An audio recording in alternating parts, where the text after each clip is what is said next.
한 두어 달 전인가요? 둘째 아이가 학교에서 자격증을 하나 따가지고 왔어요. 컴퓨터 관련된 자격증이에요. 자격증 따가지고 와서 자랑합니다. 아빠, 저 고급 자격증 땄어요. 그리고 나서 옆에 있던 큰아이가 그거 나도 있는데 이러는 거야. 너는 몇 학년 때 땄니? 난 4학년 때 땄는데. 이랬더니 작은애가 형, 난 3학년이야 그러면서 누가 먼저 땄는지 그거 가지고 이야기하더라고요. 그리고 나서 물어봅니다. 엄마 아빠는 있을까요? 엄마도 있지. 엄마도 대학교 때 땄단다. 아빠는요? 아빠는 없는데. 이렇게 이야기를 했던 기억이 납니다. 아빠는 없어. 그래서 우리 집에서 컴퓨터 제일 못하는 사람은 아빠인 것 같아. 사회적으로 보면 자격증이 없어서 저만 그걸로 취업을 할 수가 없어요. 저희 식구들 모두 그걸로 취업할 수 있는데. 근데 아이들이 이해가 안 되는 거예요. 왜냐하면 이상하다, 고장났다고 아빠한테 얘기하면 아빠가 고쳐주는데 프로그램만 고치는 게 아니라 컴퓨터 2개를 다 뜯더니 조립하더니 새 걸 하나 또 만들어내던데 왜 아빠는 못한다 그러지? 자격증이 없거든요. 우리가 이 땅에서 살아가면서 취업을 하거나 필요한 일들을 자격을 갖는 것을 자격증이라고 합니다. 뭐 컴퓨터 같은 경우야 뭐 취업할 때 필요하지만 그걸로 취업 안 할 사람은 사실 필요가 없는 자격증이에요. 저 같은 경우도 그걸로 취업할 일이 없어가지고 저에게 그 자격증이 별로 필요하지 않습니다. 근데 저희가 가지고 있는 유일한 자격증이 하나 있어요. 운전면허증이에요. 이거는 없으면 안 되거든요. 사람의 생명과 직결되는 자격증입니다. 그렇기 때문에 많은 사람이 가지고 있지만 없으면 안 되는 자격증인 거죠. 말씀을 준비하면서 이 자격을 누가 주었는가 하는 걸 한번 찾아봤어요. 그랬더니 저에게 운전할 수 있는 자격을 주는 건 경찰청장이 주더라고요. 경찰청장이 그 자격증을 발급해서 이성진 씨, 당신 운전해도 됩니다 라고 이야기하는 거예요. 우리에게 이런 자격들이 필요한데 그러면 그리스도인이 되는 데는 어떤 자격이 필요할까? 그리스도인이 되는 데는 큰 자격이 필요하지 않습니다. 우리 지난주에 말씀 나눴지요? 무슨 영이 우리 가운데 있어야 돼요? 하나님의 영이 우리 가운데 있어야 되고, 우리는 뭐라고 고백해야 돼요? 3절에 있는 것처럼 그리스도를 주라고 고백하는 거예요. 하나님의 영이 우리 가운데 임하시고 우리는 예수 그리스도를 나의 주인이라고 고백하면 우리는 누구든지 다 그리스도인이 될 수 있는 자격을 얻게 되는 거예요. 그런데 이 자격증이라는 것이 가지고 있는 특징이 있습니다. 자격이 있으면 그에 합당한 일을 해야 되는 겁니다. 운전면허증이 있는 사람은 운전을 하기 위해서 그 자격증을 따는 것이고, 컴퓨터 자격증이 있는 사람은 그 컴퓨터로 어떤 일을 하기 위해서 그 자격증을 따는 거거든요. 우리가 그리스도인이 되었다는 것은 그리스도인으로서의 그 삶을 살아내야 된다는 거예요. 그런데 어떻게 해야 그리스도인으로 그 삶을 살아낼 수 있을까? 우리는 그것을 뭐라고 부르냐면 은사라는 거예요. 하나님께서 주시는 은사를 사용하면서 살아가는 것, 이것이 바로 그리스도인의 자격을 얻은 사람들이 하나님으로부터 받은 재능, 선물이라는 거죠. 자, 먼저 이 은사, 그리스도인의 자격증이 되어서 필요한 것들을 주시는 이 은사는 누가 주시는 걸까? 오늘 성경에 보면은요, 4절, 5절, 6절 이렇게 절은 세 절로 나뉘어 있습니다만 저는 이게 한 절인 것 같아요. 이 4절, 5절, 6절을 보면 은사는 여러 가지나 성령은 같고 직분은 여러 가지나 주는 같으며 또 사역은 여러 가지나 모든 것을 모든 사람 가운데서 이루시는 하나님은 같으니 라고 말씀하고 있어요. 여기에서 세 가지를 구별하는데 은사와 직분과 사역입니다. 이 은사와 직분과 사역, 이걸 어떻게 우리가 알 수 있을까요? 우리 성가대원들 찬양 잘 하시잖아요. 찬양의 은사를 받으신 겁니다. 그런데 찬양대에 있는 이 성가대원들도 직분이 다 달라요. 장로님도 계시고 권사님도 계시고 집사님도 계시고 성도님도 있습니다. 자, 은사와 직분이 어떻게 차이가 나는지 아시겠죠? 그런데 사역, 여기서 이 일을 누구를 위해서 하느냐? 교회 안에서 하느냐, 세상에서 하느냐에 따라서 합창단이 되느냐, 성가대가 되느냐가 구별이 되는 거예요. 그러니까 은사는 노래를 잘하는 것이라면 직분은 나는 집사 직분이 있어요, 권사 직분이 있어요 라는 것이고, 사역은 내가 이 일을 교회 안에서 찬양대로 하는 것이냐 아니면 세상에서 합창단으로 하는 것이냐의 차이가 난다라는 거죠. 그래서 이 은사와 직분과 사역은 같은 거지만 다른 것이고 다른 것이지만 하나입니다. 그런데 동시에 이것을 누가 주시느냐가 사실 제가 물어본 질문이잖아요. 은사는 누가 주셨어요? 성령이 주셨어요. 직분은 누가 주셨어요? 주님께서 주셨어요. 그리고 사역은 누가 시키셨어요? 하나님께서 시키셨어요. 이 세 개를 합치면 우리가 뭐라고 불러요? 성부와 성자와 성령 삼위일체 하나님께서 여러분에게 부어주신 것이다.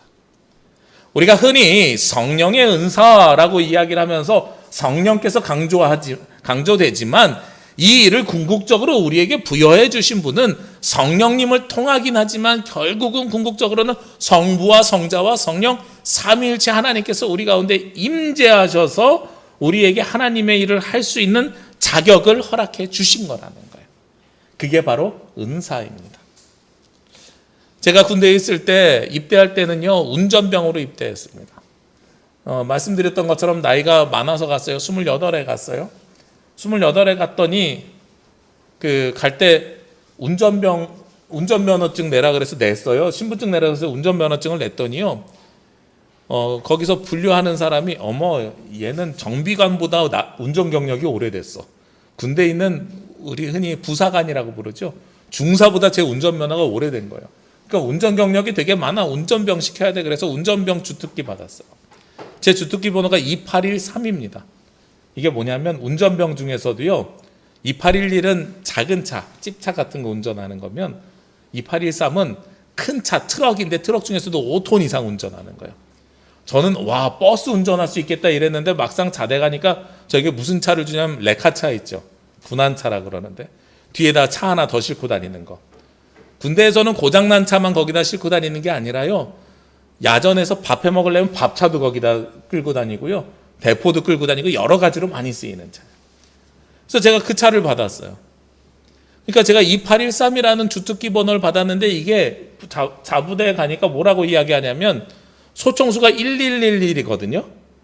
이 숫자가 높을수록 주특기 숫자가 높을수록 고급 기술이라는 거예요. 그래서 와 그러면 1111보다 나는 꽤 높은 28개 높은 2813이네. 그러면서 생각해 보니까 2811 작은 차보다 큰 차가 뒤에 숫자가 3이 더 붙어 있으니까 그래서 난 큰 차구나 이렇게 생각을 했죠. 6개월 있다가요. 교회 사단에 군종병이 없어져 가지고 거기 대학원 졸업한 친구 군종병으로 보내세요. 그래서 저는 6개월 만에 군종병으로 교회 가서 신앙생활 했습니다.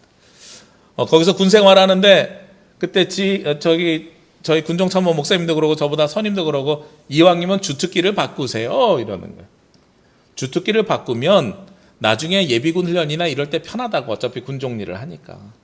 그래서 군종병 주특기가 뭔지 봤더니 4813이에요. 2811보다 4813 훨씬 높은 거잖아요. 행정병 봤더니 4311이에요.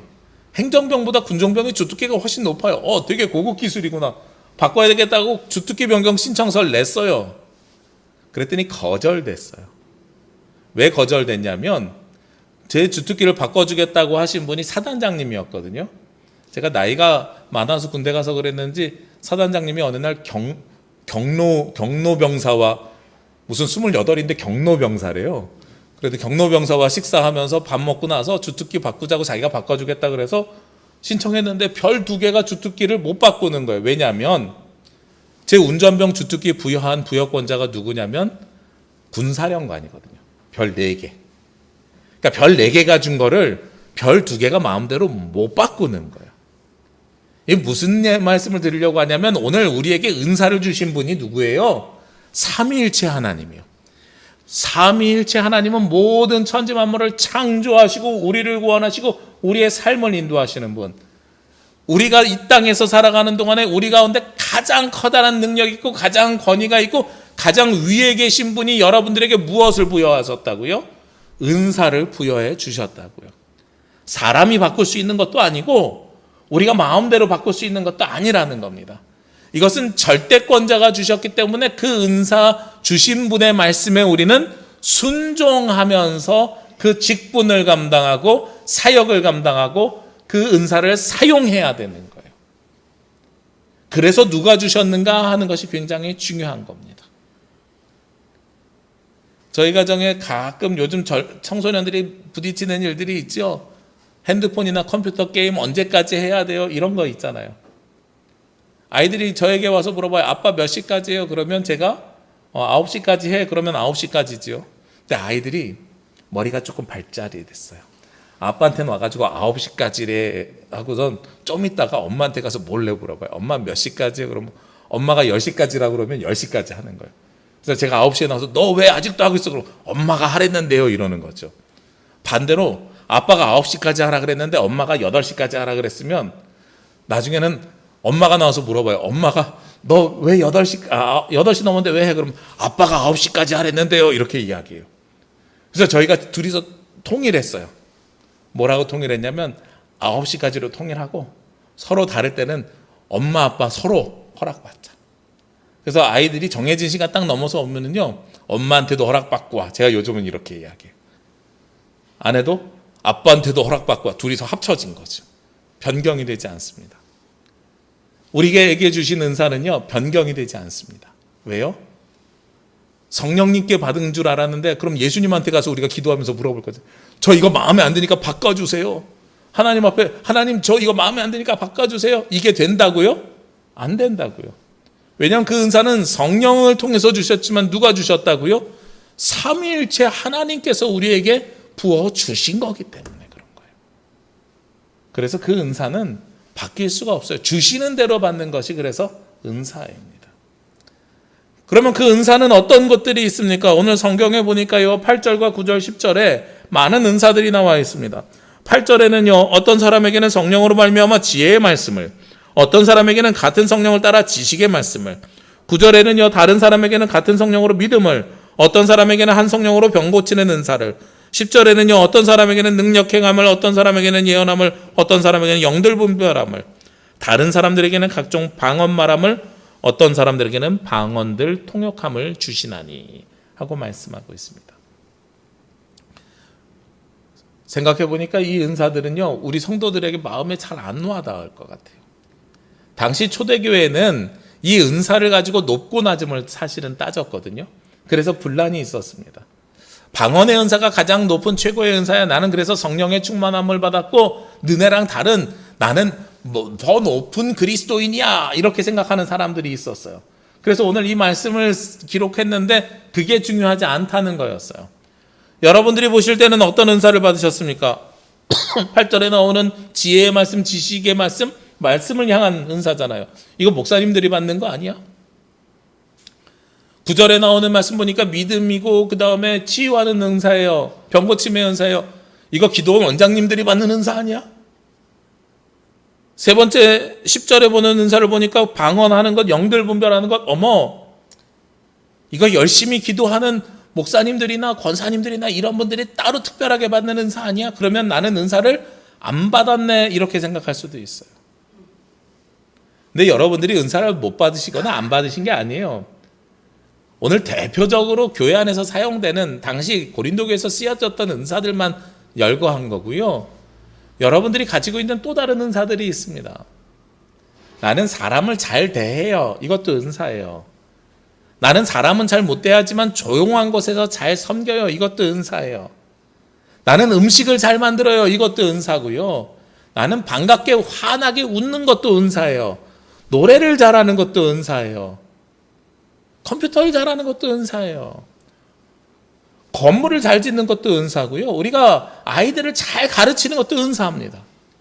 세상에서 행하는 모든 우리가 흔히 재능이라고 하는 것이 대부분 다 하나님의 은사가 될 수 있어요. 그런데 이것이 세상에서 이야기하는 재능과 은사는 어떻게 그러면 구별할 수 있을까요? 저는 오늘 말씀에 근거해서 4가지 기준을 찾았습니다. 첫 번째는요, 내가 가지고 있는 재능이 예수 그리스도 안에서 쓰이는가 안 쓰이는가를 확인하시면 돼요. 이것이 예수 그리스도 안에서 쓰이면 이것은 바로 은사가 되는 겁니다.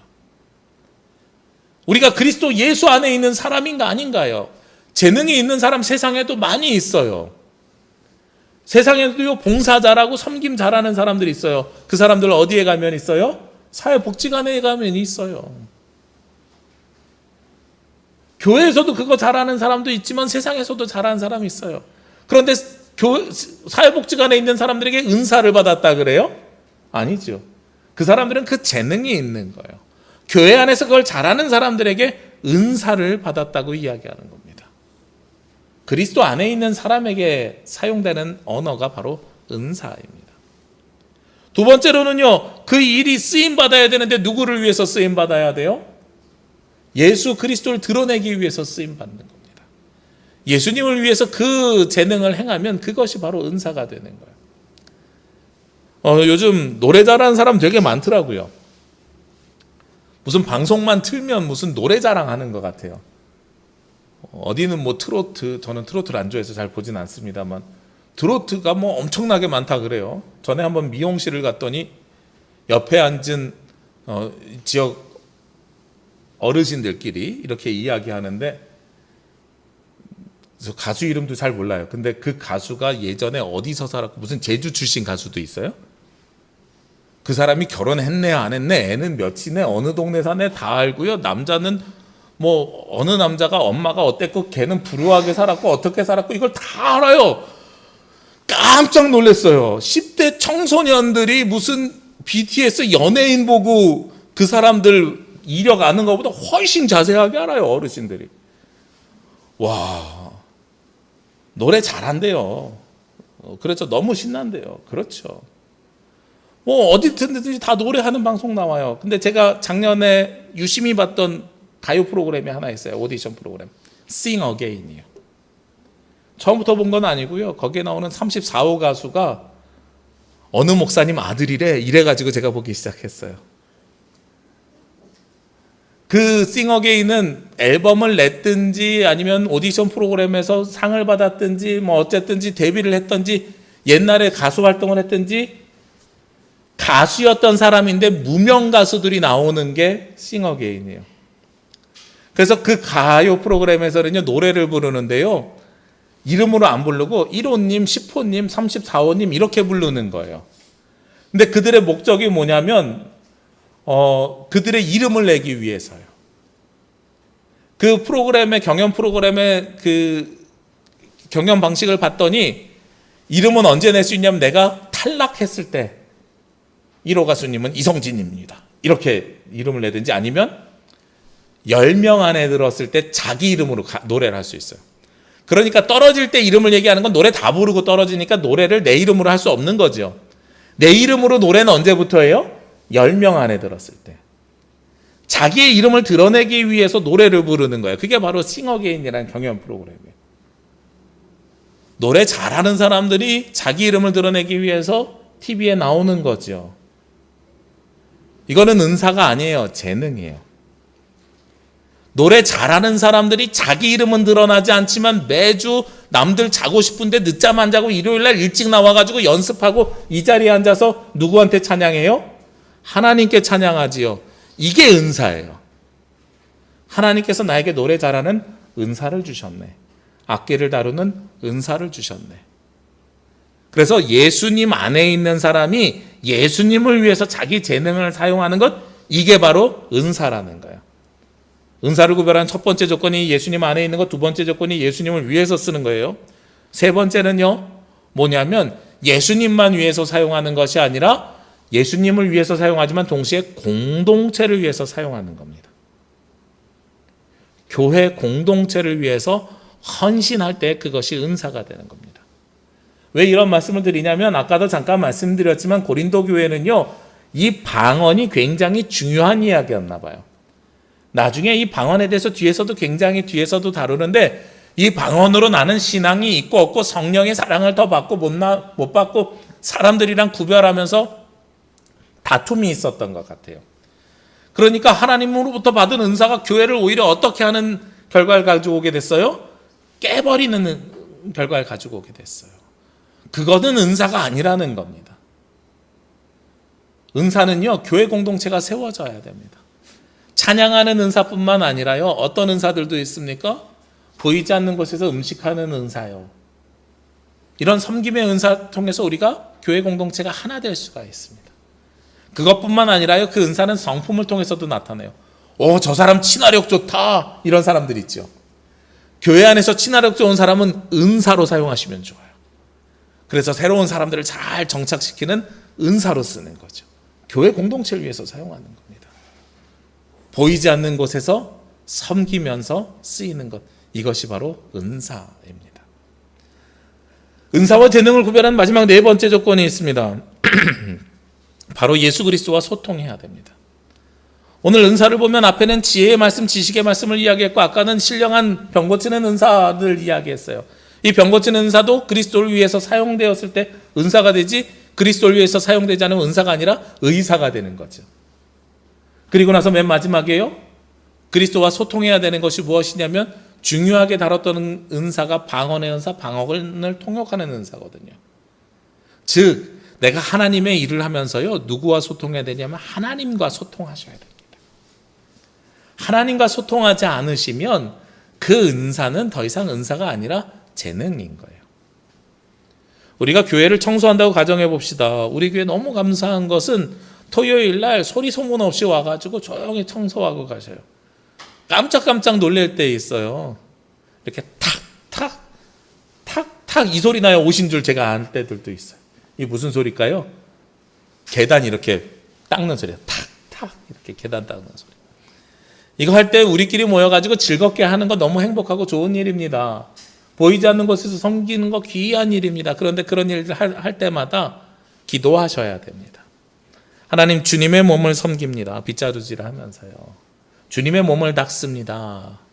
주님, 이 몸을 닦으면서 그냥 하는 것이 아니라 기도 가운데 하게 하시고, 이렇게 기도 가운데 주님의 몸을 닦아낼 때 주님께서 우리의 기도에 응답하여 주옵소서.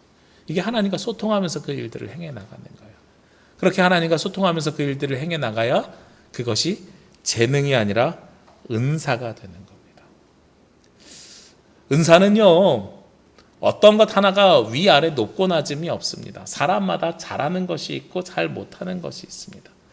그러나 그 모든 은사가 하나님 보시기에 귀한 은사임을 우리는 기억해야 됩니다. 각자 사모하는 은사가 다를 수도 있습니다. 그러나 하나님께서 주시는 그 은사를 잘 받아서 사용해야 됩니다. 우리 교회가 이제 2주 있으면 또 장로님을 세우기 위해서 또 투표를 할 것입니다. 이 투표도 마찬가지예요. 투표를 한 다음에 내가 세웠네 이러면, 내가 선출해서 내가 그 사람 이름 써서 당신이 장로님이 된 거야 이러면 이게 은사예요? 아니죠. 하나님의 일을 한 게 아니잖아요. 우리가 무엇을 기도해야 돼요? 모든 일은 누가 시키는 거라고요? 하나님의 영. 그래서 성령께서 우리를 감동하셔서 새로운 일꾼들을 세워감을 우리가 기도해야 되는 거예요. 그리고 그걸 확신하는 거예요. 그래서 세워진 사람을 보면서 내가 저 사람 뽑았기 때문이야가 아니라 성령께서 그를 세우셨어 라는 것을 고백해야 됩니다. 그리고 여러분들이 어떤 지도자들을 세울 때 항상 가지고 있는 기준들이 있을 거예요. 목사님은 이래야 돼요. 장로님은 이래야 돼요. 이런 모습들이 있을 거란 말입니다. 저는 그 모습이 한 가지 모습이 아니었으면 좋겠어요. 왜냐하면 목사님과 똑같은 분이 장로님이 되고 세워진 장로님과 똑같은 분이 다른 장로님이 되고 이러면 교회가 다양하게 사역을 할 수 없어요. 하나님의 일을 다양하게 할 수 있는 가장 좋은 방법은 목사님과 다른 장로님이 세워지고 이 장로님과 또 다른 장로님이 세워지고 또 다른 장로님이 세워져서 서로 보완하는 관계를 통해서 공동체를 만들어가는 거예요. 그것이 훨씬 더 귀한 일이라는 겁니다. 저는 개인적으로는요, 목회자가 되면서 항상 그런 기도를 했었습니다. 하나님, 목회할 때 필요한 것들을 저에게 부어주십시오. 제가 신학교 1, 2, 3학년 때는요, 4학년 때까지 뭘 기도했냐면 기도회를 인도할 수 있는 능력을 달라고 기도했어요. 왜 그랬냐면 제가 신학교 갈 때요, 제가 어릴 때부터 다니던 기도회는 누가 기도할 때 박수치면서 아 주여 이렇게 기도하면 저 사람 뭐야 이렇게 쳐다보던 교회예요. 제가 어릴 때부터 다녔던 교회에서는 항상 우리 기도회 합시다 그러면 반주자가 아주 천천히 반주를 해요. 그러면 촛불 하나 켜놓고 조용하게 묵상하면서 깊이 있는 기도를 배웠어요. 근데 신학교 갔더니 깜짝 놀란 거예요. 저는 우리 교단은 다 그런 줄 알고 신학교 갔더니 1학년 입학했더니 갑자기 앞에서 2년 선배인데 기도인들 하는데 막 기도하시면서 성령이 오시네 막 이러면서 기도하는 거예요. 우리 이 시간 함께 통성으로 기도합시다. 이러니까 막 다다다다 막 기도하고 막 누가는 알지 못하는 말로 막 기도를 해요. 그래갖고 제가 신학교 가고 처음에 기도하는 시간에 와, 여기 뭐 하는 데야? 내가 잘못 온 거 아니야? 이런 생각했었어요. 근데 제가 신학교 4학년 때 전도사로 나가기로 작정을 했는데 그다음부터 드는 걱정이 뭐냐면 우리 교회 말고 다른 교회는 그럼 저렇게 통성으로 기도해야 되는데 교사들 모아놓고 예배 전에 기도회를 인도할 때 우리 함께 통성으로 기도합시다. 그리고 난 이렇게 기도하면 이게 기도 인도가 안 될 것 같은 거예요. 그리고 가만히 보니까 기도 인도하시는 분들의 목소리가 막 커졌다가 줄어들면 같이 기도하는 분들의 목소리가 같이 줄어들더라고요.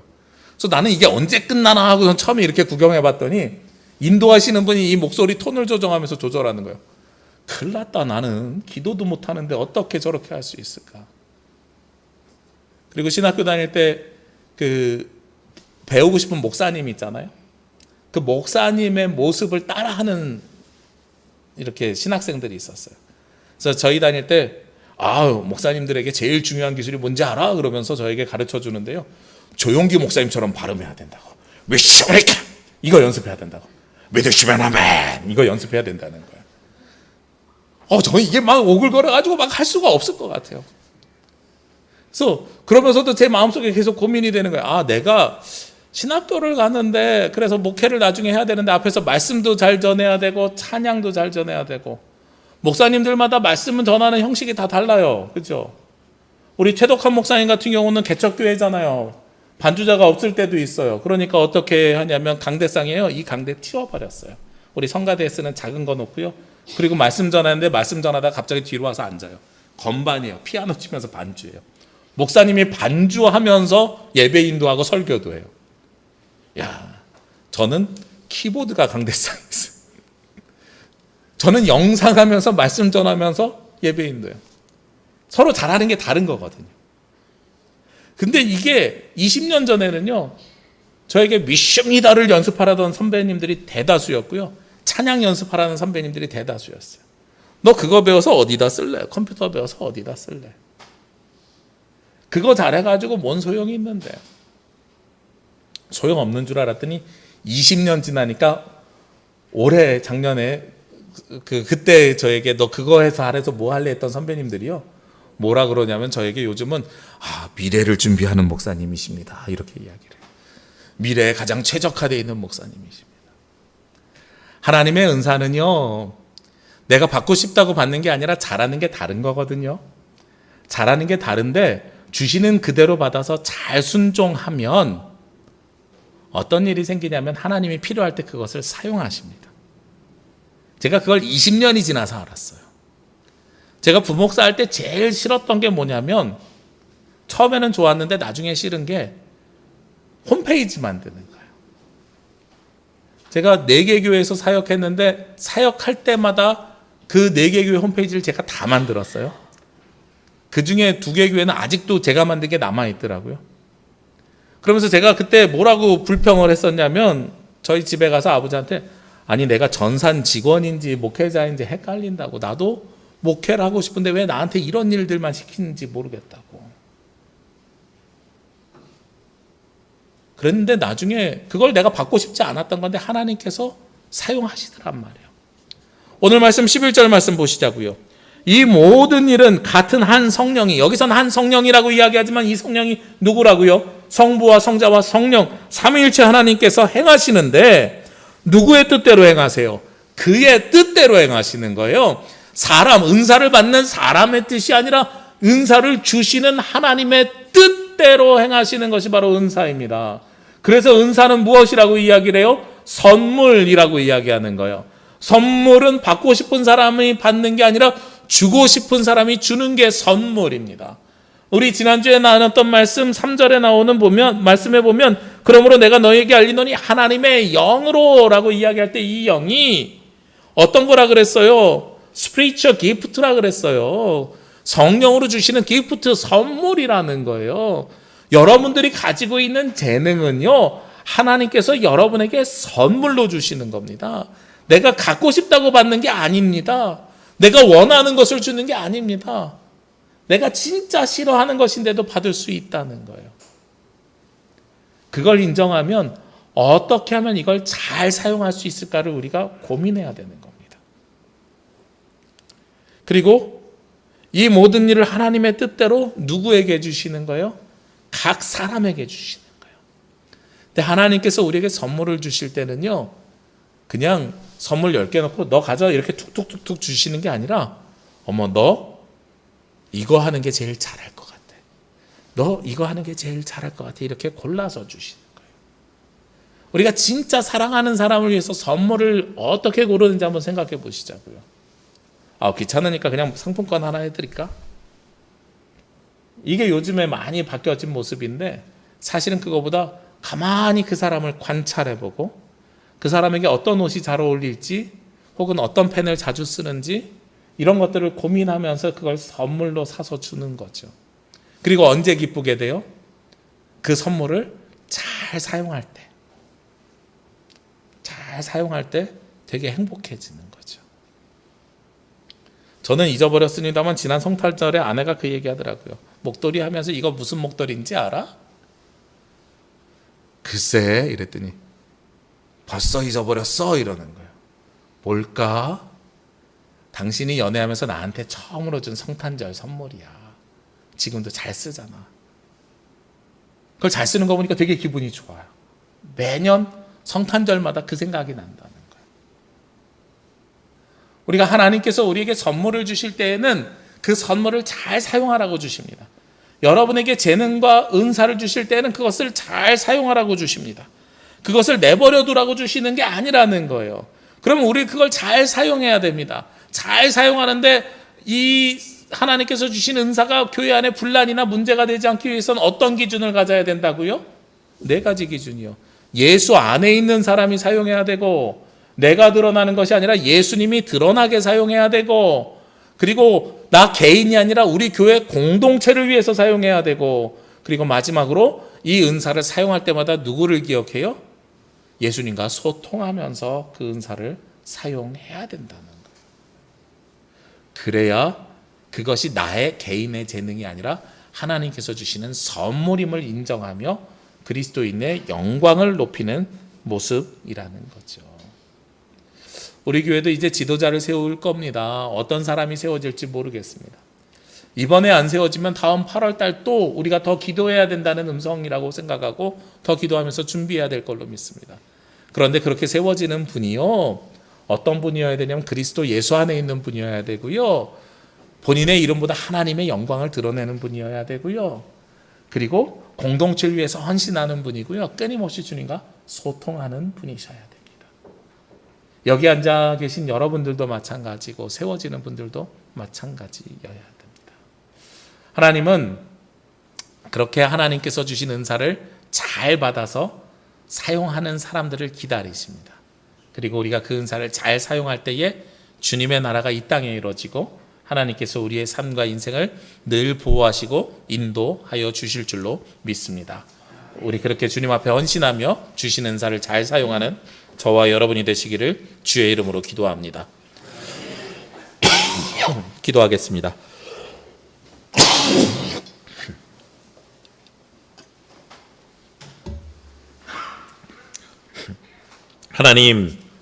하나님께서 주시는 은사를 선물로 받은 저희들이 주님 앞에 나와 예배하며 찬양하며 경배하며 보이지 않는 곳에서 주님을 섬겨갑니다. 하나님, 섬기는 모든 손길들 기억하여 주셔서 내가 드러나는 것이 아니라 주님만이 드러나게 하여 주옵시고, 공동체를 위해서 쓰임받게 하여 주옵시고, 하나님과 늘 소통하며 주님께 영광 드리는 주의 자녀들 되게 하여 주시옵소서. 이 모든 말씀 예수 그리스도의 이름으로 기도합니다. 아멘.